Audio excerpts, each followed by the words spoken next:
specialization pass and the big arc of work. Well, for the most part, and as Pon alluded to and talked about on Monday a little bit, you know, that pass is for the most part finished. Like, we were very happy with the way things have turned out. Sure, there's a little bit of discussion on DPS versus tanks right now and where that's going to play out. We absolutely want to see how that settles a little bit. And now that the item specialization pass, in terms of the tanks and the penetration and all those different items and reset the foundation, they made Divine and for Ruin the most part bow. Completed. It's always an ongoing process. Divine I don't want to Ruin say always do that. right? Because I'm sure we're going to revisit never something. done. Yeah. But now we got to do some of the couple item changes, or even god changes, but in this case item changes, that we've said we've wanted to do for a while. These are literally just exactly what they used to do in Smite 1. We've talked about how we've brought them in. They're kind of there for the base functionality. We had healing Ankh, and we wanted to make sure that we revisited the passive effects from Smite 1 and just what made them successful, what we can do for Smite 2. Yeah. And I would say, we probably aren't done here yet. This is just the next step for anti-heal items, and if we want to go further than this, we might. But this is where the H-God that got delayed and Scylla and Ganesha are all they're showing, or all they've said, but we don't get to see them, and then they're going to release them on the 40% reduced healing. The anti-heal effect is they're going to release them on the at close range and decreases as they get flash away. test. So we've made this change to a couple of different items. It's really cool implementing this. Going to release them on the flash test 2 days from now, which means we don't get to see the kits either until the flash test. We don't dislike them. They're there. I don't know if I like that. Every item needs to be so specific that it's just where it's just a massive. That means like on we're gonna have to get on players in general, because item store as a whole is always going to be very confusing. Yeah. The aura items. The problem with what they were previously is that without this kind of a range check or this other actual limitation, they were just too on or off. They're always good. They're always a balanced nightmare of like, okay, well, especially with the void items when they're reducing protections, it's like, well, you're either really good or you're really bad. But allowing us to have this new level of like, okay, it's not that much more complicated. In fact, if anything, if you have one of these items, you're probably going to be playing into that enemy team a little bit. Sure, the ranged support and guardian utilizers may not be able to do that as much, but then that's okay. Then you go a different item, or you use this and try and change your playstyle a little bit more. Yeah. So Ruinous Ankh is another opportunity where it's still got the double protections. We wanted to make sure that when we did this patch, we didn't bring just like Pestilence and Contagion back and have Ruinous Ankh and have 3 different types of a similar item. So that when we do bring in Contagions, we talked about earlier, and we can see again, it has a much more specific purpose. So Ruinous Ankh is the split protections. I'm just going to be good at anti-healing all the time, pervasively. Yeah. Sweet. All right, Divine Ruin up next. More for our intelligence-focused damage dealers. So going to be decreasing the intelligence just a little bit, but adding a new passive effect, or an effect that may be familiar for those who played Smite 1. Enemy gods hit by your basic attacks or abilities have 50% reduced healing for 6 seconds and trigger a chain lightning, damaging the target and up to 4 nearby enemies. Smite 1 players may see this come back. I saw also a quick question from chat. For Ruinous Ankh and for the other items that have that, what you see there is the mid-range, so 40% reduced healing is what you get at like the medium range. And that goes to 20% at long range and 60% at close range. Yeah. So that's how the percentages work there. But for Divine Ruin, so another note there is it might seem weird that we just increase the power for intelligence and strength on Divine Ruin and Brawlers just to decrease them again. But that's because when we wanted to do the sweeping pass, we knew this was coming. We didn't know exactly that this was going to be the patch afterwards, but this was the goal. We didn't want them to be one stat lines with just power, and that's basically in the tiny anti-heal effect. This is just resetting their power again to where we'd expect them to be with the added efficiency of a new bonus effect. Yeah. So Divine Ruin there, we've got the Chain Lightning from Smite 1, and some people might ask, like, why bring certain things back from Smite 1 and do new things for Smite 2? Well, for us, that's always the question of just like, we found this item effect to be interesting. Yeah. It's also another way to add splash damage in to a mage's kit, or to an ability user's kit, and also, as with Smite 1, the bouncing damage will also apply that anti-heal, so you're actually getting that little bit of an extra spread to it too, which is pretty cool. Yeah, that's cool. All right, up next, Brawler's Ruin, going to be the strength-focused anti-heal item for those ability users and damage dealers. Added a new passive effect. Enemy gods hit by your basic attacks or abilities have 50% reduced healing for 6 seconds. Item anti-heal effect stacks cap to a cap of 75%. What they need to do then, and I don't know if this is what they're going to do, they need to show the kit reveals for Scylla and Ganesh and talk about their +1s and their changes. They need to do that before launching them into PTS. You guys and me should not have access to PTS, which is going to show the +1s of the new gods without them hyping it up on a Titan talkie. That's just going to kill the usual hype of them being like, here's the +1s, and here's what you get. If they just launch that into a flash test and I just show you guys guys, made it feel like there's actually that's not as impactful cool happening from moment to moment gameplay. Sure, there are opportunities where it could work, like in the Fire Giant Pit or something like that. But more often than not, it wasn't really working out. So we wanted to try attaching the deployable to the person that actually gets the effect. So this way, they can make plays. They'll always have the effect themselves, and allies that are nearby can opt into trying to be close by as well to kind of share in that benefit. It's not going to be easy. That's what. Isn't the largest AoE I'm in glad the they're world, like letting people see stuff early and stuff, but like I hope that they on Friday plan to do a kit reveal before opening up PTS for people to try the gods. All right, next up, we talked about a new anti-heal item, Contagion, but of course, the full stats for all those that missed the Monday show: 2150 gold, 400 health, 6 health regen. You target a location, causing enemy gods within it to be debuffed to 75% reduced healing. If an enemy uses an ability while afflicted by that debuff, your cooldowns are reduced by 0.25 seconds. Yeah, I'm super excited to see how this one feels. So you can see that there's no pervasive passive anti-heal effects like some of the other items, but this one is a very purposeful. That's not how they do it, and that's not how they'll ever do it. Items, the plus ones are part of the new kit. They'll never just launch it regularly. But it's 75% reduced anti-healing, which for the most part is the highest outside of like you got watermelon fields of like Odin or one day yummy Osiris or anything like that back. Another thing to note for those who are maybe keen-eyed is we actually did actually nerf the health from 500 to 400 based on our PTS play and our internal play tests since we revealed it last. So it did get a little bit of a hit there, because for 2150, that burst of health early is really good. Oh yeah. All right. Other new items in the update that we talked about on Mondays. So we've got Erosion, which is another anti-shield option for those of you like Kilgoon who just hate those pesky shields that have been popping up. So you've now got Erosion as an option. And then we've got 3 kind of tank-focused items towards the late game to kind of let you splash these items into your build just based off of the type of damage that you're taking and how consistently you're taking it. So Dwarven Plate up first, 30 of each protection. The passive is you gain physical protections equal to 12.5% of your Fizz prots, and magical protections equal to 25% of your magical prots from items. 600 but health. The active ability lets you swap these bonuses, which is really cool. That is going to Pawn went on reduce to healing and reduce cooldowns. You weren't there if you just want a small recap. Erosion there is that anti-shield item, similar to Smite 1 in its effects, but just the pervasive anti-shielding. A little bit different with the protections that you gain.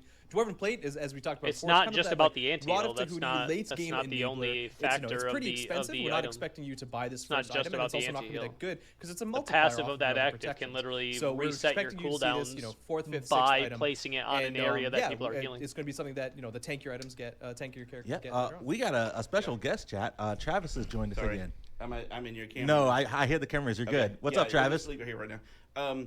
I was just watching a few different chats, and something that was brought up, like maybe at the end of the show, we can, if we have time, because it's a long list, maybe touch on the +1s for Scylla and Ganesha. Oh yeah, attaboy, Travis. That way, we don't have another opportunity to talk to the community about it. Attaboy, Travis. Attaboy. So let's just hit him up with the spicy. You got it, or do you want me to send? No, I got the Scylla ones, but I didn't work directly. You want me to send Ganesha? Yeah, can you send me Ganeshas? Because I worked on Scylla. I did not work on Ganeshas. All right, cool. We'll plan that for the back half of the show. Thanks, Travis. All right.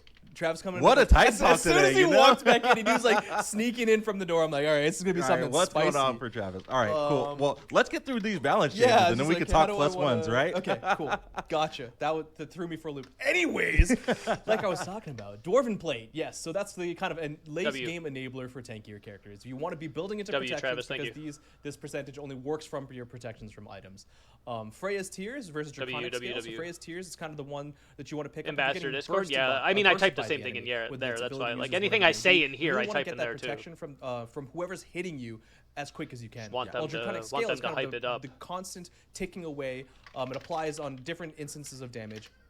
And it keeps stacking on both for physical and for magical. So you're getting both of those stacks independently. They can both stack to 20 amount. And the stacks decay over time, which is something that we don't do too often. I think we've only used it like once before. So while it says it's only 1.5 seconds, you're actually going to be gaining much more than that if you have many more stacks. Nice. Cool. So So those are the other 4 new items. Lots of different options in there, but let's talk about just general items. Is Scotty announced? Yeah, it's announced that she's never coming to Smite 2. Huge W. We're going to be increasing the tick frequency, but decreasing the heal from 3.5% to 2%. Yep, so a little bit of a buff there because it's going to actually net with a healing increase. And the fact that so you guys will get to hear about some +1s from Scotty and Ganesh, which are super exciting because I always get super hyped about the things that are changing, and then I can't tell y'all for 4 months. From items from 50 to 65%. Yeah, Berserker Shield, we were looking. We have known about like play rate and in the stats as well, and it was just under the point where we wanted it to be, and we wanted to make sure that we hit again kind of the protection synergy rather than just buffing its stats. All right, I have Providence up next. Just a base health this increase. was just kind of like a reminder. Yeah. Yes, this item exists. We know that y'all don't want to buy wards, and it isn't the most exciting item. But regardless, it gives you free sentry wards and it gives you bonus gold. Yeah. Efficiency-wise, this is already probably over the point where we normally put things. It's a good item.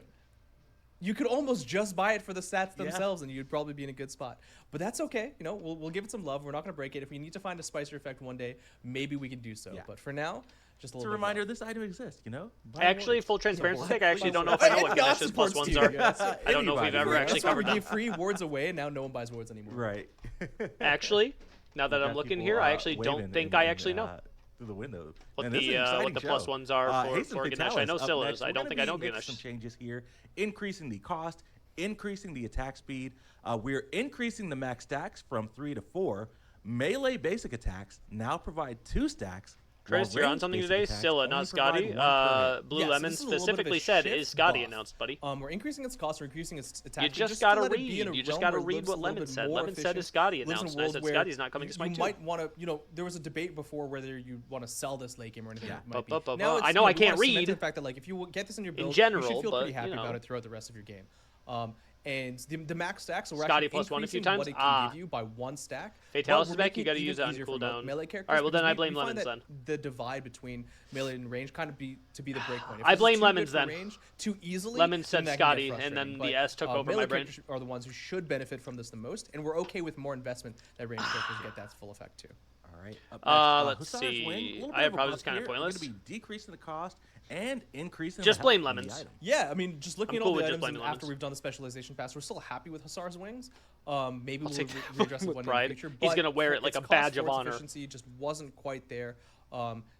Now, 3,500 is the most expensive item in the game. Man. It gives you a permanent immunity to slow, so it is a very good, if not luxury, the sexiest premium. of effects. But with that health to that gold cost, it should feel pretty good here. Yeah. All right, Mystical Mail up next, and this is a pretty exciting change here. We have added a passive effect. So I listed kind of both things. The first bullet point is what it does already. That's the change that we made previously. The second bullet point is kind of like leaning into the anti-shield components of what we wanted to do, like with erosion. Mystical Mail was just an opportunity for you know what?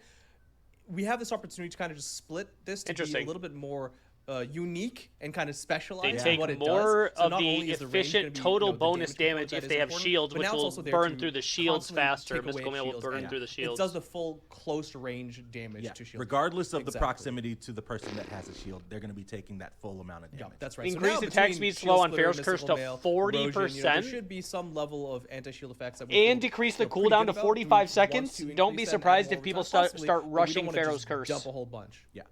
All right, and then Pharaoh's Don't be surprised if people start rushing Pharaoh's Curse. That is you cannot box at all here. And decreasing the cooldown. It's only 4 seconds, don't get me wrong, but the base stats plus a 40% attack speed make slow. Sure that people really felt it when it was applied. So the 40% Don't be surprised if that starts getting built first on supports. ADC or Hunter options, anti-carry options. Like Pharaoh's Curse right into Thebes second. Facilitate that as well. You might be able to get too often a prolonged team fight. But it's still kind of cheap too. At 6 seconds duration. That's quite a long time, especially. That's still kind of cheap, and they did reduce it by 2 seconds, which is like a 30% nerf. But in terms of duration, but it's on a 45-second cooldown, and Spirit Robe is just kind of one that we pretty decent base stats too hard with everything, or just when it fell down in the past, people just stopped picking it up as much. I don't know if I would double down as those 2 first items. I think you might be able to see Pharaohs into Thebes, into like Pridwin, and then go into Spectral. Move on to God Balance up next. That is it for items. Baron Samedi up first. Going to be seeing a buff. Wrap It Up. Going to be decreasing the cooldown And then life of the party, we're going to be increasing the slam damage and intelligence scaling. Yeah, Baron Samedi. I'm sure there's not a lot of people who are upset with Baron Samedi buffs. He needed some love, and we want to find the right places for him. You know, the slam damage isn't the easiest components to activate. We also didn't want to just do in the vortex because that would the middle levels went up by a whole fucking bunch. This is there for the final reward.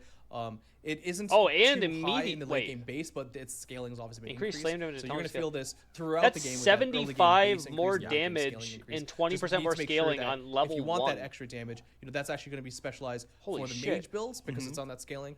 But that's 75 more base damage. So if you do want to play Baron support, we're not like de-incentivizing that at all. I mean, he might need it. Cooldown reduction with your 3 will help with that. He might need it, but that's a huge fucking buff. Holy fuck!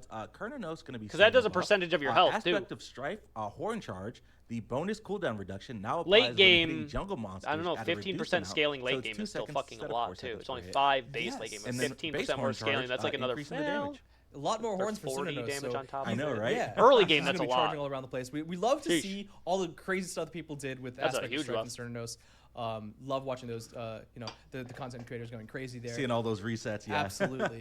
But you know, everyone said everyone wanted a little bit more, and this kind of helps pivot him. That not necessarily to force him to be a jungler, but if you're ever doing Time talk. Or if you shout out to Travis for hearing the concerns right away and immediately making an adjustment. And we know that the base damage. Appreciate the lads over there. They always listen when we got increases already quite strong the way got some good suggestions now not there. only is Aspect of Strife getting kind of buffed with the cooldown. It's what I respect and like the most about high res. If you come with them with the direct line of conversation, that's like, yo, this would be a lot better if we did this. They will sometimes just be like, you know what, you're right, and immediately just do it. The right? overhand smash going to be increasing the damage. The passive. When we have concerns about fucking balance, they're on it. Granted, sometimes it takes a while because you can't fix stuff overnight sometimes. This also affects the second without creating 100 more issues. Yeah, so the monkey got a whole bunch of nerfs. When he was he was real strong when he was released. Shining too close to the sun. So the aspect is significantly worse than the base, and that's fine. We understood the frustration there, but we're gonna just tone a little bit of that back. Increased so strength. The base damage, we're not changing the stun or anything like that. Just a little bit of damage.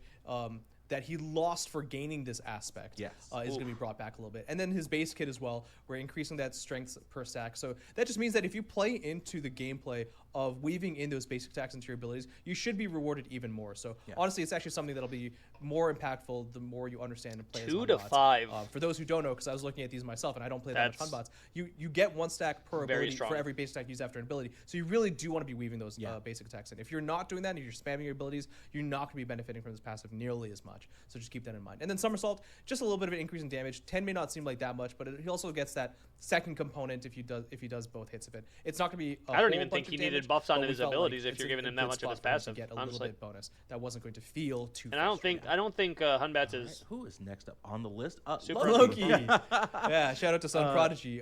So Vanish, we're going to be increasing the damage over time, scaling from 10% to 15% per tick. Yeah, just a baby Loki buff. He needs it a little bit. He might need it a lot a bit, but like we're just giving him a little bit of love. We're aware of Loki. Yeah. He doesn't need to be do anything. At the average. Sometimes, if you look at the numbers within a kit, when they do these buffs, sometimes I have the theory that the character probably should still be performing well. People just don't think it is, so they give it like a baby buff to get you to try it again. Like, yo, he got buffed, and you try it again. You're like, oh, he's not actually as bad as I thought. Increasing the explosion damage intelligence scaling. Also, good note from someone in chat as well. Yes, the Loki buff specifically. We didn't choose it to specifically do this, but it does not affect the aspect. That is correct. We are going to let the aspects cook for a little bit longer. We are not against addressing any of the aspects that we think might not have hit them. So they've addressed this before. But do they go back and take the time to balance old aspects, or do they just keep working on the new ones for new people? Right, they're limited in how much they can work on stuff. I wouldn't say that we're going to forget about Loki's aspect. The issue too with the Loki aspect, I think it has the best opportunity for play at a high level. Yeah, absolutely. Being able to turn somebody else invisible every 12 seconds or something something like that late game is potentially one of the strongest aspects in the game. It's just never utilized that kind of climbed along with because of the DPS loss. We wanted to find some opportunities to help her out mostly but with I still think it has the opportunity to be the best, but also the worst. Like the highest skill ceiling in the lowest skill floor, or in the highest skill floor. Like you need to know who to make invisible. You need to work around it. You need to have communication with your team, and lower level players just aren't going to do that. Kept in mind because it's doing the splash damage. Imagine, if you're hitting, look how strong it is when you see Hades use Helm of Darkness and stuff like that, right? Think about being able to do that every fucking 12 seconds. Just keeping that in mind for new WoW players. If you're not really finding a lot, you can make any person around you invisible every cooldown, every time. I think they have to be very careful about buffing that aspect. Because that's actually that sounds toxic as fuck. The stun for CC, that's fine. Think about a late game team fighter on Fire Giant, and you constantly have him just standing in a bush. He doesn't even need to engage. He can just keep turning people invisible and let them do something and then reset. Like it's very tough, in my opinion, to balance that aspect. The numbers here are doubling, so you're going to get like 15% in general. That's not a lot, but I also didn't want to just take this value and 10x it, and people be like, "What? What?" So this is actually kind of you got to be careful with that aspect. With a bit more. I understand why it's not picked right now, but you genuinely have to be careful with Loki aspect. All right, next up, Yemoja, going to be seeing a buff here. So Mending Waters, going to be increasing shield health and scaling. Maelstrom, thank you for the follow, buddy. Yeah, some flashbacks for Yemoja for me. Just looking at the stats and just seeing her right, like. But we understand that her skill ceiling and skill floor are higher than most other gods, and with that in mind, we don't, those types of gods probably can't live healthily at a 50%. I agree that nobody uses it. That doesn't change the fact that I think you have to be careful while buffing it, because you don't want to give 30% movement speed to somebody that's invisible. It's kind of a pivoted focus there for the shielding, because we have more anti-shield options now, so it's almost okay for us to increase the shields, and let people let that be the forefront. Let that be kind of what the character. Did I tell you how much I won betting on the JDM Ball fight? No, not an expectation, but it's it's putting the ball in the other player's court to make sure that if they don't. I think if you allowed Loki to continue to have the movement speed, but not give it to the other person, anti-shield as a whole is stronger. Yeah, and not to mention obviously anti-heal effects are now getting slightly stronger too. But we didn't want to buff that directly. She's already got enough healing as is. Yeah. All right, Merlin. What up, ABC? It's like you ordered these on decrease intelligence buff based off of who you worked on. Merlin going to be seeing a shift increase cooldown from 15 to 20. The mastery, which it makes sense. He's performing super well. Decreasing the intelligence radiate and increasing the cooldown, and then Eclipse, the 1A. Dragon Fire decrease cooldown. Decrease cooldown. Decrease cooldown of some of the abilities. Increase the cooldown of the passive for his. For his aspect, that makes sense. Decreasing the cooldown. Okay, that makes sense. Yes, so they decreased a bunch of the cooldown of the abilities themselves. And you mentioned it. But increase Radiate is Void Stance.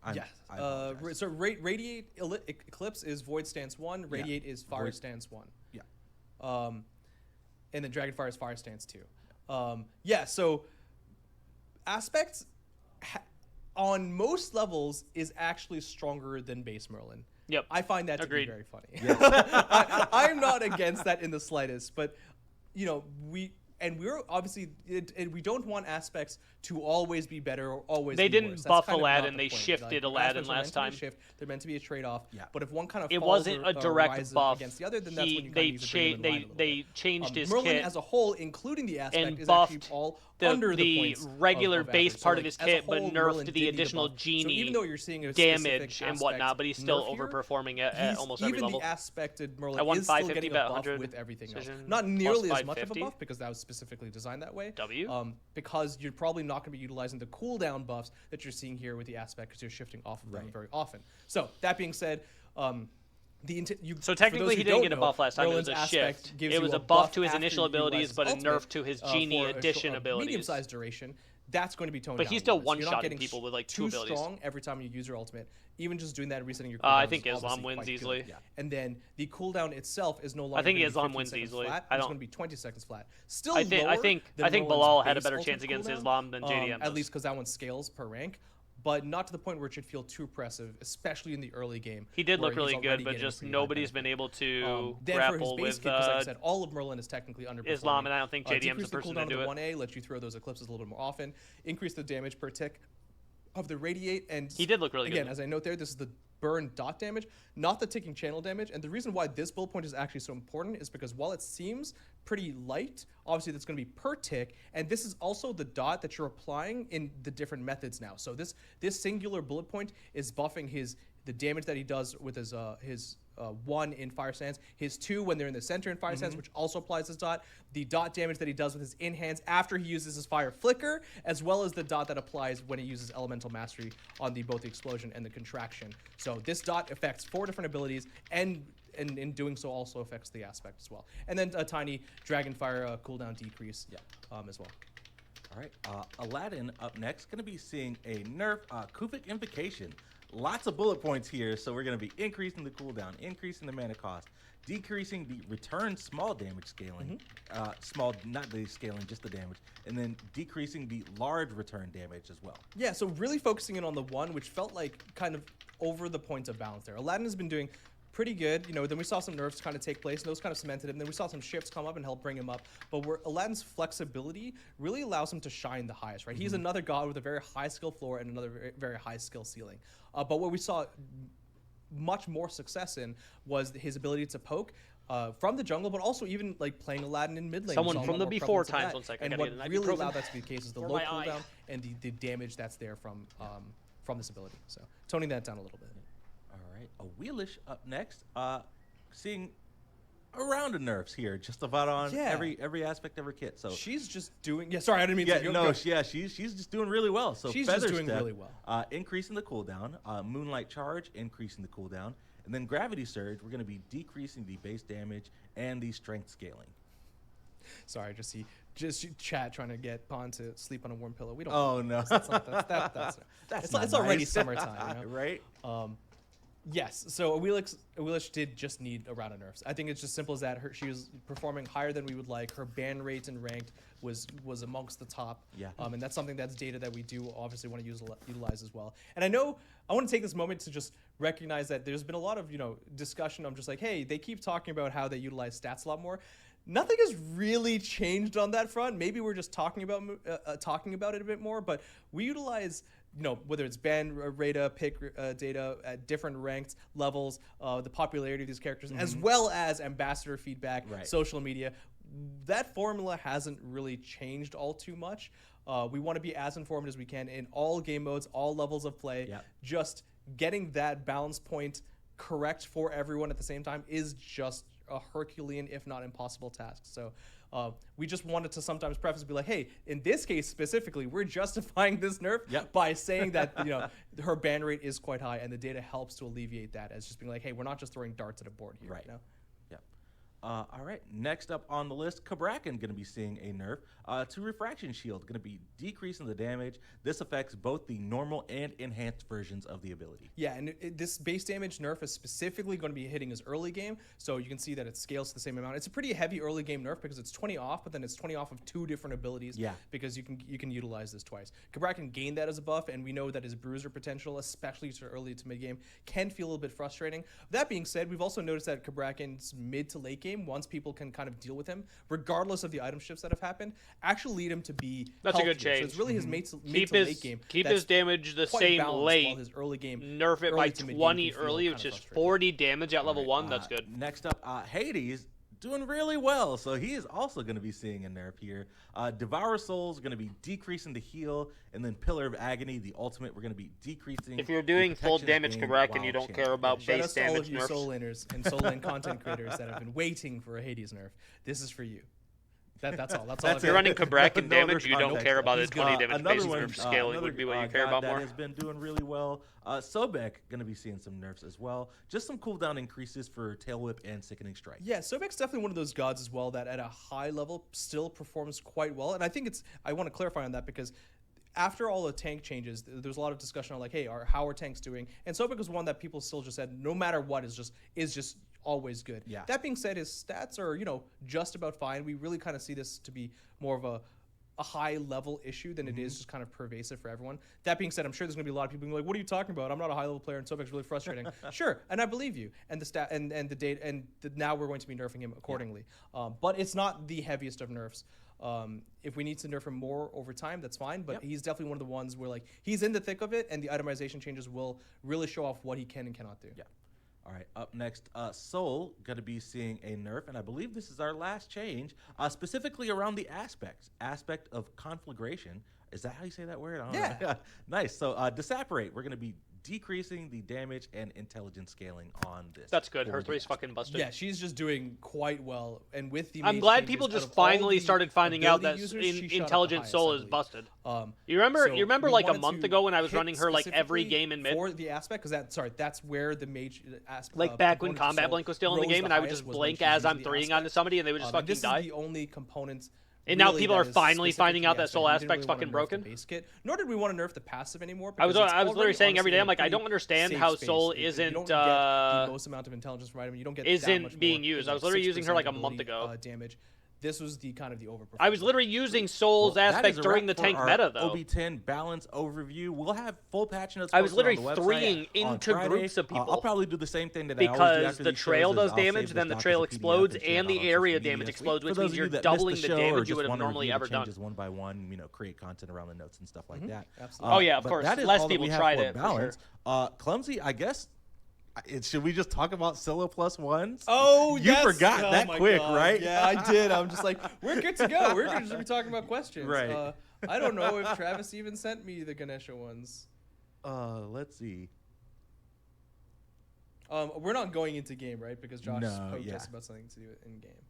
I've got the Scylla ones nicely typed up in a doc. Just say the wildest stuff. Yeah. Oh, come on in, Travis. Come on in. All right. You wrote it down? This is Dr. Scribbles? Old school. Thanks, Travis. Oh, yeah. I remember that now. Oh, okay. Gotcha.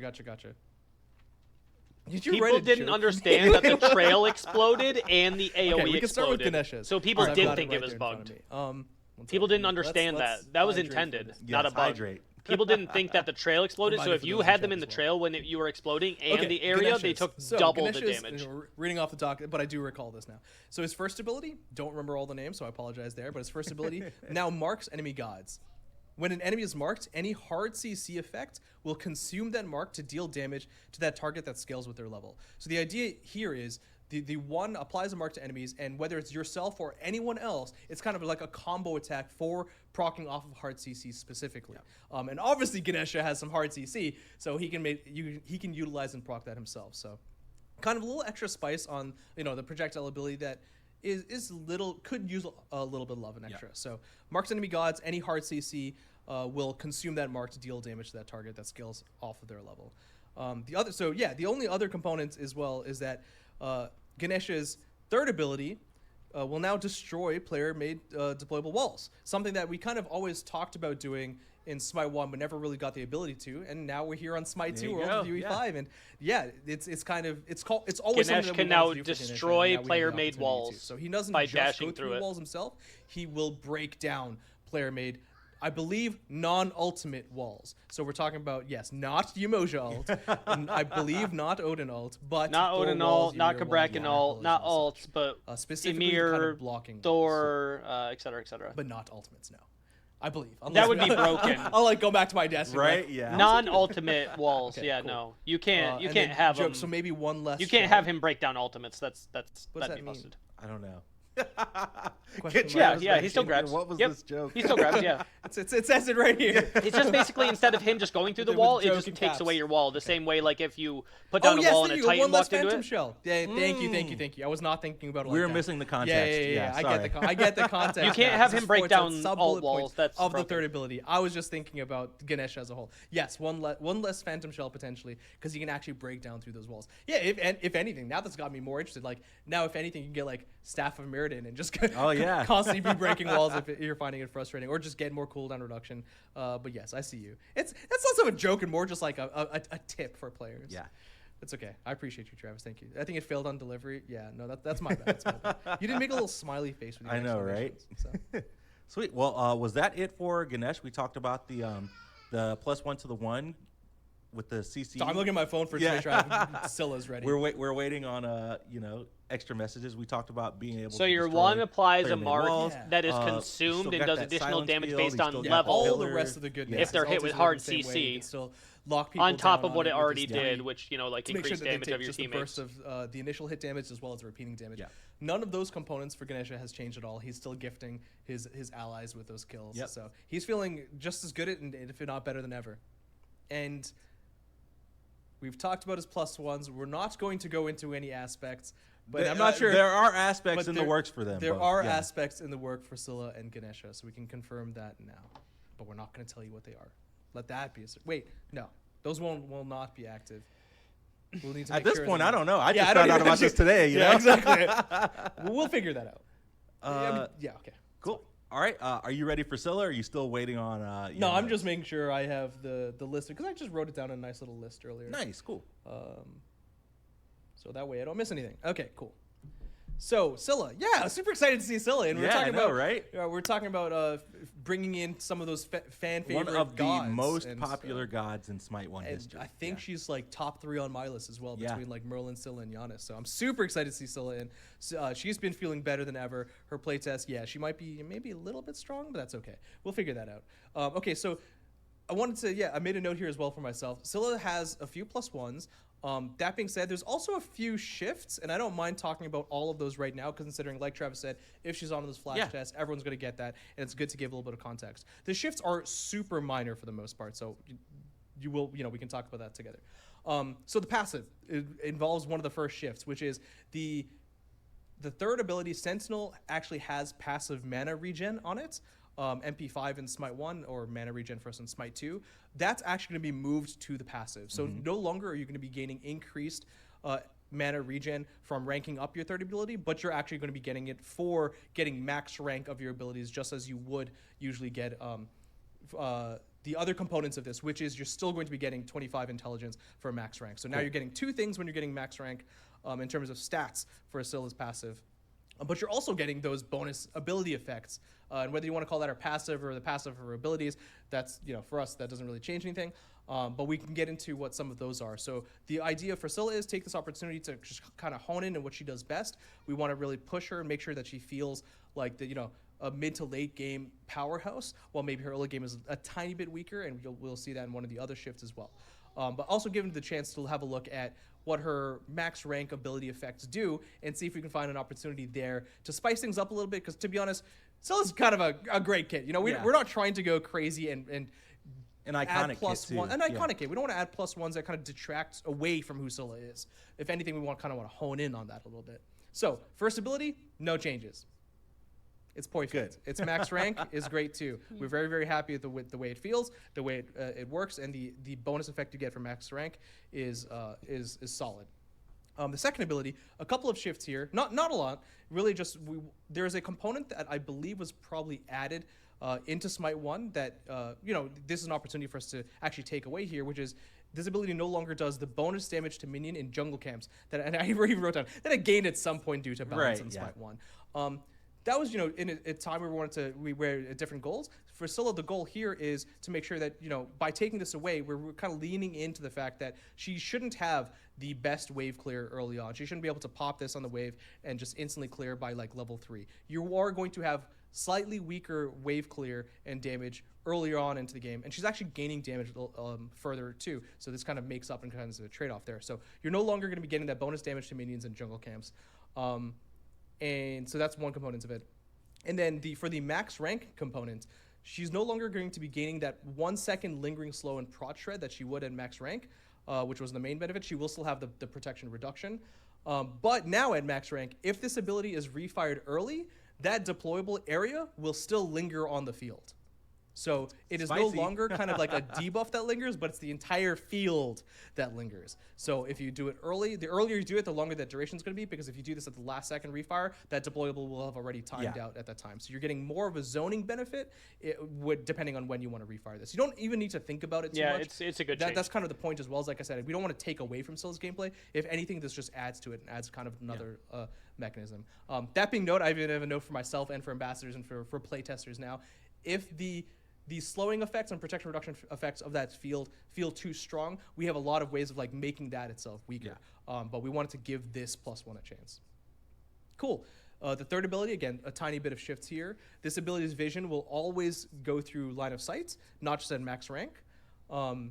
And now there's actually a new effect, so +1 here. When Scylla teleports to the Sentinel, her next in-hand attack for a short duration will actually deal bonus damage. Nice. So she gets kind of like a mini Polynomicon proc after using the Sentinel teleport. This is actually something that we, was kind of a fun little add, and also allows you to utilize this max rank more actively than what you were doing before, and causes you to actually be aggressive with it. Yeah. So if you're sorry, I call it anything to influence you to play more aggressively and get benefit out of it is always a W. That hasn't changed at all. That was just my nomenclature. So if you dash in, apologies there. So and hit an auto, the ability, or after you use the ability, refire it. I think it's just when I say in the game when you refire it, you'll get that mini Polynomicon proc. And then max rank, because now the max rank things are changing from previously.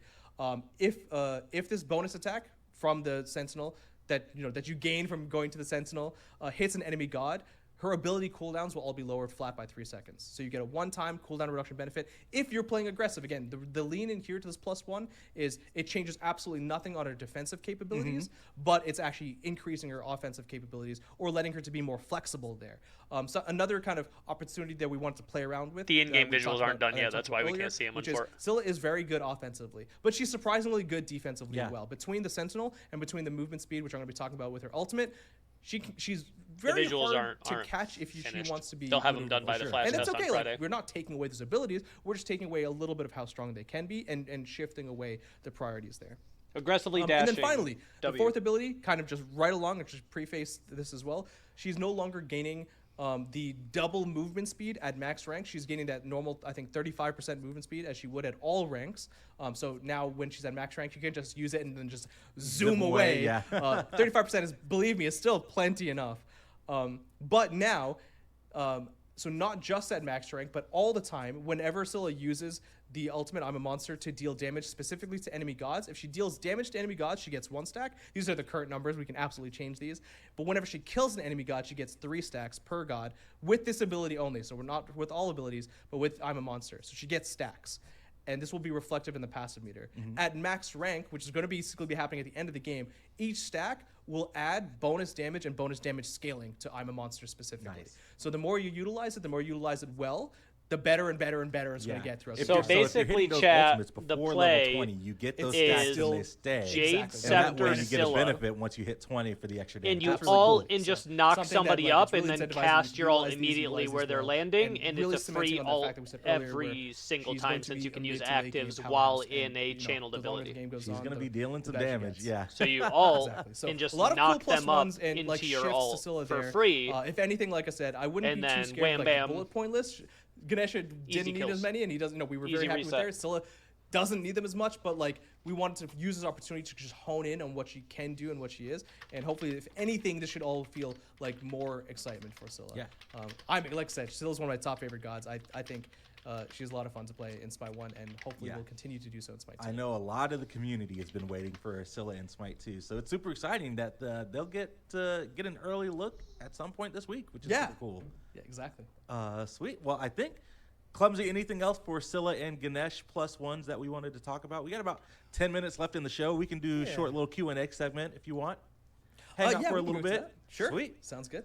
All right, chat, I know we talked about a lot today. I know today's show was kind of a little bit chaotic, but in a good way. So just open up the floor for questions if anybody has anything that they want to talk about. No flash test today. No, there will be a flash test today just with OB10 stuff. Nothing past OB10. So no Scylla, no Ganesh today, but Apollo Aspect, the 5 new items, and all the balance that we talked about today will be in the flash test for today, hopefully right after the show. Double check. Yes, that's true. Chaos Travis did indeed say that it's not going to be the H god next for the next Smite 2 god. It is going to be someone without the letter H. Yes, another letter is what he said. And we didn't want to confirm which. That's for sure. How goes the secret Smite card development? Smite card. It's cruising along. Yeah, cruise there you controlling go. along. Question from Typical Sin. For Scylla's ultimate, is there a max on stat count, or is it? Currently, there's not. Feel free to break it. It's not the most crazy. I'll be honest. It's not the most crazy numbers right now. It's like how many ultimates you're gonna get off throughout the course of the match. How many you're gonna hit. I'm currently at the point. It's only where when I'm you kill somebody with the ult, right? So I mean, you don't have if you have don't 20 even know kills if and it's all with the ult, yeah, you're probably gonna get a warrant lot. the But current stack amounts yet. You know, I could see actually the stack